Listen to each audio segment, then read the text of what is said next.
Assalamualaikum warahmatullahi wabarakatuh. Nama saya iaitu Muhammad Karunaim bin Muhammad Yusof daripada kelas DPM 6A. Nombor matrik saya iaitu DPM 2019-23609.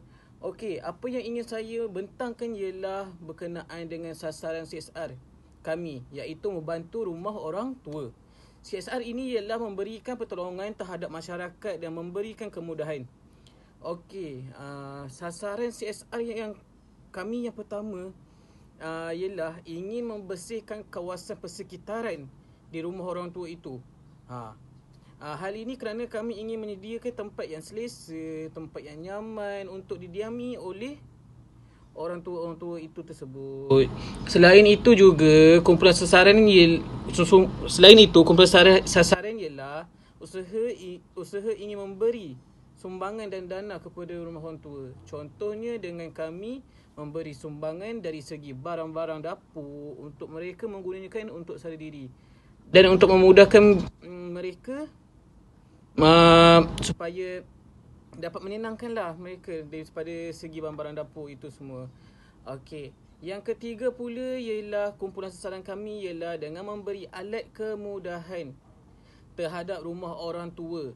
Contohnya, orang tua itu mengalami masalah kesihatan dengan tidak boleh berjalan ke itu, dengan masalah tak larat ke apa. Kami juga memberikan mereka dengan pemberian seperti kerusi roda, tongkat atau sebagainya untuk memudahkan pergerakan mereka. Okey. Selain itu, kami juga sasarkan kepada rumah orang tua dengan memberi sumbangan dari segi duit. Kerana dengan duit ini dapat digunakan untuk pengurusan yang penting, untuk membeli apa-apa keperluan yang penting. Contohnya, duit-duit itu dapat mereka menggunakannya untuk membeli seperti barang dapur dan sebagainya jika tidak cukup ke apa. Kami juga memberikan mereka dana duit. Okey. Yang kelima pula iaitu kumpulan sasaran kami ialah dengan memberi sumbangan dari segi pakaian. Contohnya dengan memberi pakaian yang baru. Kerana mungkin banyak pakaian mereka yang dah lusuh, mungkin pakaian mereka dah pakaian yang sama macam tu. Jadi kami memberikan kumpulan sasaran kami iaitu dengan memberi pakaian yang baru. Daripada segi pakaian.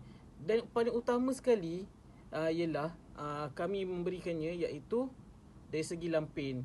Mungkin orang-orang tua ni ada yang juga yang tidak boleh bergerak, yang tidak boleh berjalan ke apa. Mereka memerlukan lampin.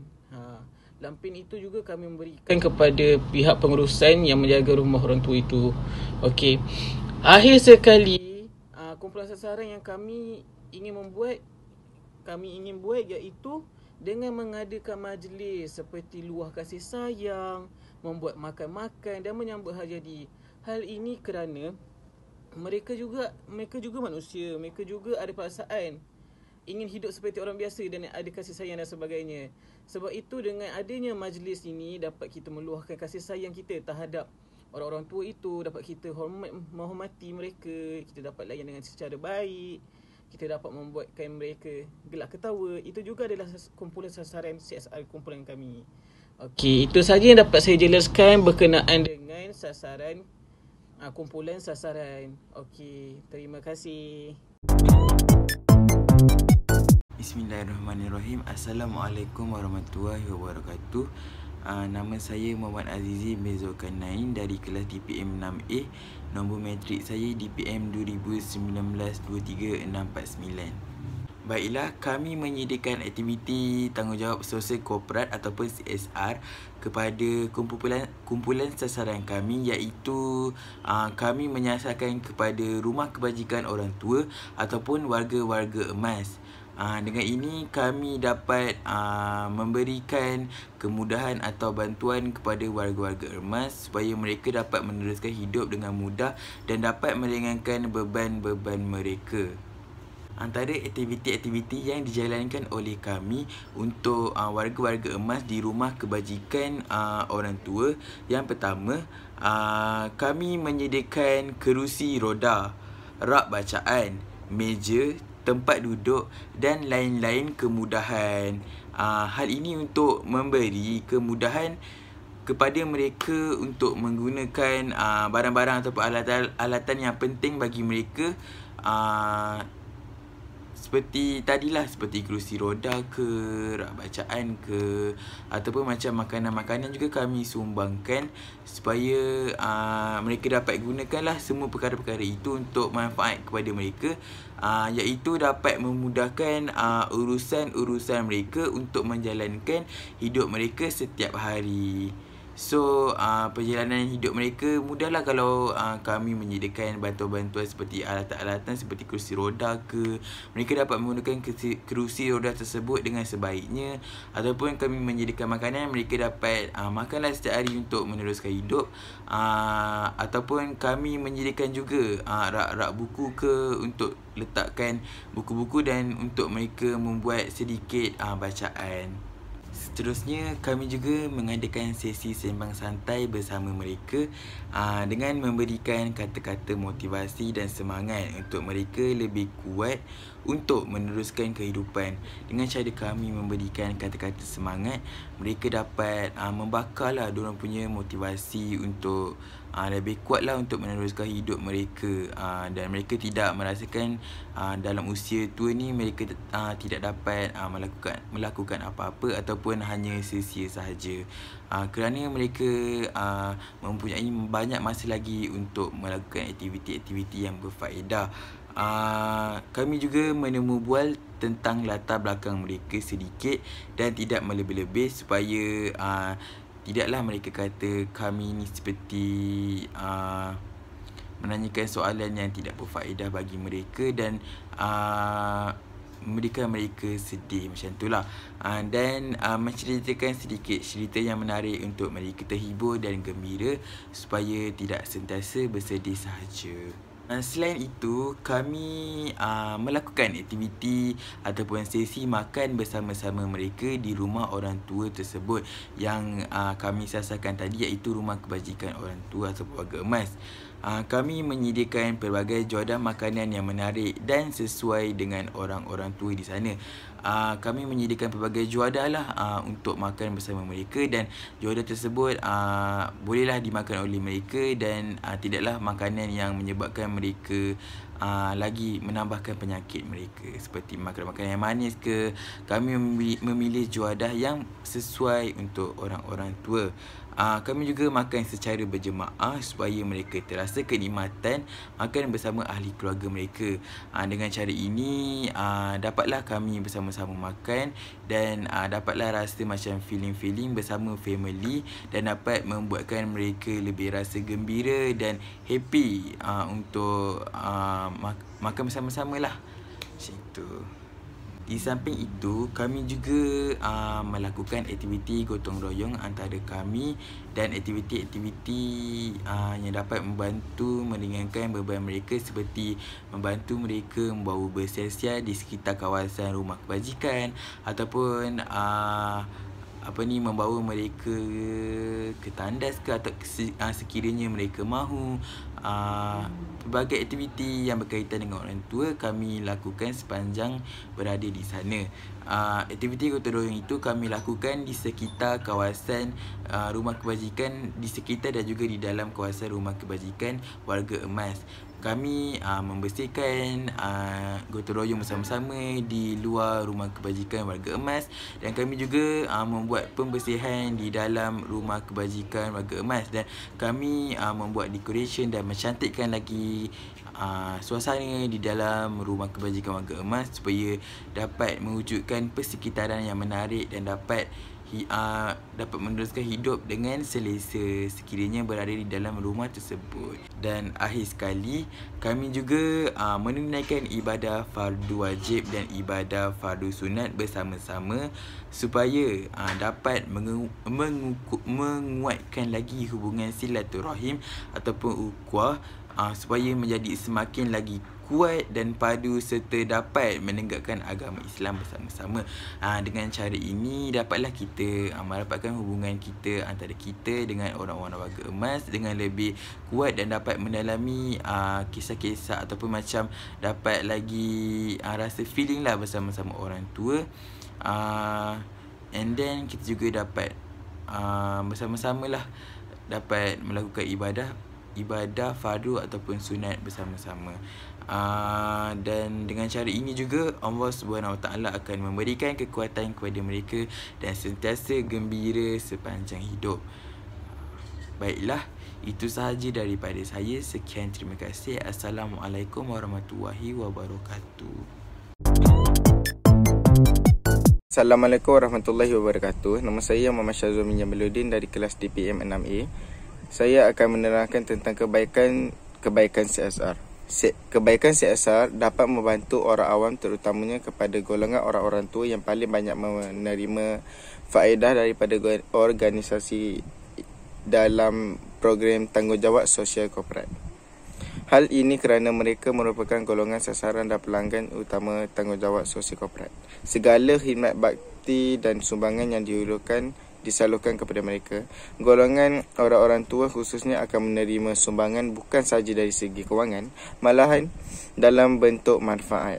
Hal ini seterusnya membantu golongan yang berpendapatan rendah ini bagi meringankan beban kehidupan yang diharungi oleh mereka. Selain itu, pelaksanaan CSR sedikit sebanyak dapat mengurangkan kadar kemiskinan dalam negara. Pelbagai bantuan yang diberikan oleh syarikat korporat dalam bentuk bantuan kewangan secara tidak langsung dapat membantu golongan orang-orang tua meningkatkan taraf hidup mereka. Sebagai contoh, bantuan pendidikan yang diberikan kepada kanak-kanak miskin mampu untuk membantu mengubah kehidupan keluarga tersebut. Melalui pendidikan, putaran ganas kemiskinan dapat dihapuskan. Dengan itu, kadar kemiskinan dapat dikurangkan. Tambahan pula, bantuan kewangan berbentuk modal untuk memulakan perniagaan juga dapat membantu golongan-golongan seperti ini supaya dapat meningkatkan taraf hidup mereka agar tidak terbelenggu dengan kemiskinan selama-lamanya. Di samping itu, kita dapat beramah mesra dengan warga tua, membersihkan tempat tinggal warga tua, mengadakan aktiviti-aktiviti yang santai untuk warga tua bagi menggembirakan hati mereka dan makan bersama-sama dan memberi sedikit sumbangan kepada warga tua. Assalamualaikum, nama saya Muhammad Izzuan Rashid bin Battah. Saya dari kelas DPM 6A, nombor metrik DPM 2019-23903. So hari ini saya akan menerangkan tentang kos perbelanjaan untuk projek CSR kami, iaitu memberi bantuan kepada rumah kebajikan orang tua. So yang pertama yang kami berikan dan yang kami beri bantuan adalah memberi bantuan kerusi roda. So satu kerusi roda ni berharga RM450 yang kami cari dan kami juga yang kami beli. So kami telah pun menyerahkan sebanyak 20 buah kerusi roda kepada kepada rumah kebajikan tersebut. So dengan adanya kerusi roda yang kami berikan ni, by the way, dia punya harga keseluruhan untuk semua kerusi roda tadi tu 450 satu buah kerusi roda. So semuanya berharga 9,000. So dengan adanya kerusi roda ni, mereka rumah kebajikan tu pun dapat kami dapat bantu untuk meringankan lagi beban rumah kebajikan tersebut lah. So yang seterusnya adalah rak bacaan. Rak bacaan ini kami sediakan agar semua penghuni rumah kebajikan ni dapat meluangkan masa mereka dengan membaca buku. So dari apa yang kami tahu dan pihak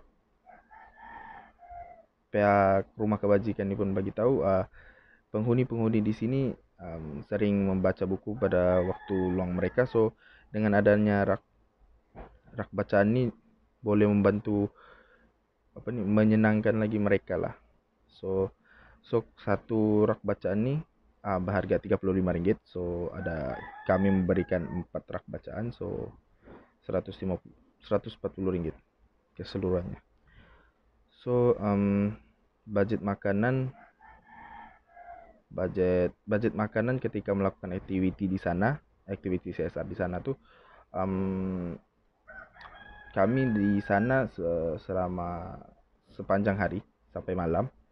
So kiranya ada 3 kali makan. So jumlah kos makanan yang sekali dengan semua penghuni rumah kebajikan ini adalah sebanyak Rp1.120. So kesimpulan daripada keseluruhan kos ini adalah sebanyak berapa tadi tuh? 9.000 tambah dengan 140 tambah dengan 1.120. So keseluruhannya kos yang kami keluarkan adalah sebanyak Rp10.261. So itu saja dari saya, sekian, terima kasih.